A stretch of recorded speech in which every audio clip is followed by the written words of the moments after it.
લિંબાયત મીઠીખાડી ખાતે રહેતા અને રિક્ષા ચલાવી પરિવારનું ગુજરાન ચલાવતા શ્રમજીવીના બેંક એકાઉન્ટમાંથી અજાણ્યાએ ફોન કરી 44,000 ઉપાડી લીધા હોવાનો બનાવ પ્રકાશમાં આવ્યો છે. લિંબાયત મીઠીખાડી ખાતે રહેતો અને રિક્ષા ચલાવી પરિવારનું ગુજરાન ચલાવતા રવિ મિસ્ત્રીએ જણાવ્યું છે કે થોડા સમય અગાઉ તેના પિતાના મોબાઈલ ફોન ઉપર અજાણ્યાએ ફોન કરી પોતે વડોદરાથી બેંક ઓફ બરોડાની શાખાનો મેનેજર બોલતો હોવાનું કહીને એટીએમ કાર્ડ નવો આપવાનો છે તેમ જણાવી તેમના એટીએમ કાર્ડનો નંબર અને પાસવર્ડ મેળવી લઈ તેમના ખાતામાંથી 44,000 રૂપિયા ઉપાડી લીધા હતા. બનાવ અંગે રવિ મિસ્ત્રીએ લિંબાયત પોલીસ મથકે ફરિયાદ નોંધાવી હતી. मेरा बैंक से फोन आ गया था, मेरे साथ छेतरपिंडी हुआ है. मेरा उसने अकाउंट नंबर मांगा, मैं दे दिया.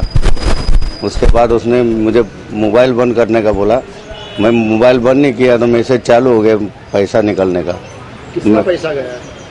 मेरा 44,000. अच्छा, कौन सी जगह पे आपका बैंक है? मेरा बैंक डुमाल में है. क्या बैंक का नाम? डुमाल का ब्रांच बड़ौदा बैंक का है. आपको कब पता चला कि आपके पैसे गए?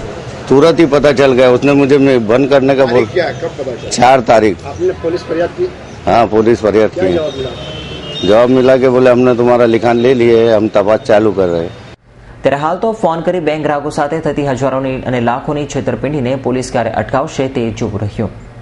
Bureau report S9 news, Surat.